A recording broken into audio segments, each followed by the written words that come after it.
While showering at her stepfather's house, Liberty intentionally left the bathroom door unlocked. As expected, her stepfather quietly entered the room. Liberty stayed completely still until she noticed the shower curtain move slightly. Deep down, she even expected him to go further, but instead, he simply bent down and picked up her underwear from the floor. By the time Liberty understood what had happened, he had already gone back to her mother's room. The next day, Liberty wore a nightgown, hoping to attract John's attention. But throughout the evening, John's eyes remained fixed on her mother, barely looking at Liberty at all. Strangely, whenever he did glance at her, he would absent-mindedly stir the water in his glass, almost as if he were sending her some kind of signal. That night, Liberty lay awake in bed, unable to sleep. Quietly, she crept toward John's room. Hearing unusual noises inside, she lay on the floor and peeked through the gap beneath the door. Suddenly, a figure moved past the doorway, startling her, and she quickly ran back to her room.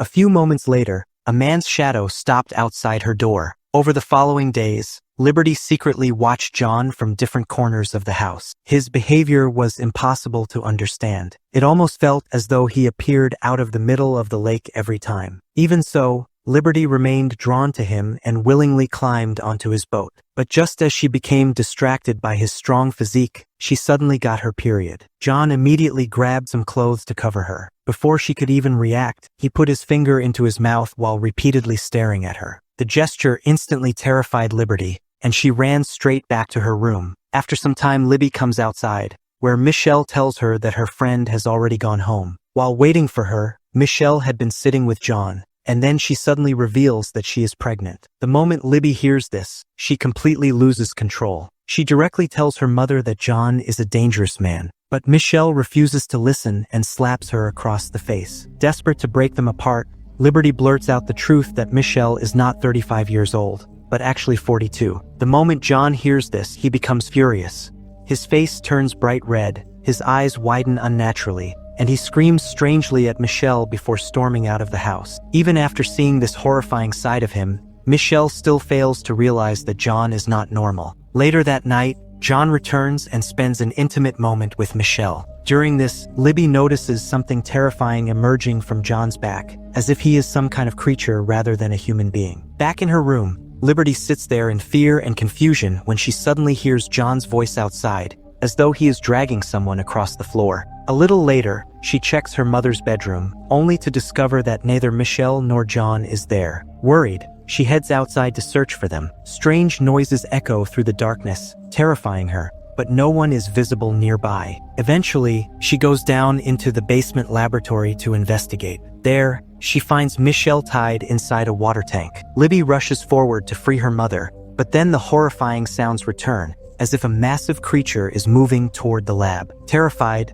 Liberty hides nearby. While hiding, her hand accidentally knocks over a bucket filled with salt. Moments later, she sees the creature's enormous, monstrous legs moving closer. It is huge and completely unnatural, but as soon as its feet touch the salt water, its skin begins burning violently, and the creature screams in unbearable pain. The creature retreats and soon returns in human form, wearing boots while speaking to Michelle in a strange alien-like voice. At that moment, Libby realizes the horrifying truth. The creature is John himself. As John loudly communicates with Michelle, she begins convulsing in pain. Moments later, she gives birth to a strange creature that appears weak and underdeveloped. John carries the newborn outside and removes a glowing blue orb from his mouth, placing it into the small creature's body. Meanwhile, Liberty tries calling 911, but the call refuses to connect. That's when she notices a strange machine nearby blocking all communication signals. Crying in panic and rage, she smashes the machine and finally manages to contact emergency services. Begging desperately for help, she tells them, "Please save me somehow. My stepdad is trying to kill me and my mother." While crying, her eyes suddenly fall on another tank nearby. Inside, it is her friend Madeline. She is already dead, and horrifying insects are crawling all over and feeding on her body. Before Libby can even process the shock, John suddenly attacks her and tries to kill her. But nearby is another bucket of salt, which she throws directly onto his face. John screams in agony as his skin burns violently. Taking advantage of the opportunity, Libby drags the barely alive Michelle and attempts to escape. But when they reach the car, it refuses to start. Suddenly, John appears outside, attacks Libby, and knocks her unconscious. When she wakes up, she finds herself trapped inside a strange room. Soon, multiple versions of John begin emerging and pulling girls out from inside the walls. Libby desperately struggles to survive, but then the original John approaches her and forces a glowing blue orb into her mouth, causing her to lose consciousness again. When she wakes up once more, she finds herself locked inside a water chamber just like the other girls. The other women appear trapped in some kind of hibernation state. Their hair has turned red, and one of their hands hangs outside the chambers. As Libby struggles helplessly inside the tank, the movie suddenly ends. The ending strongly suggests that the story is setting up a sequel. So, what did you think about this sci-fi horror movie? Share your thoughts and theories in the comments below. I'll see you in the next video.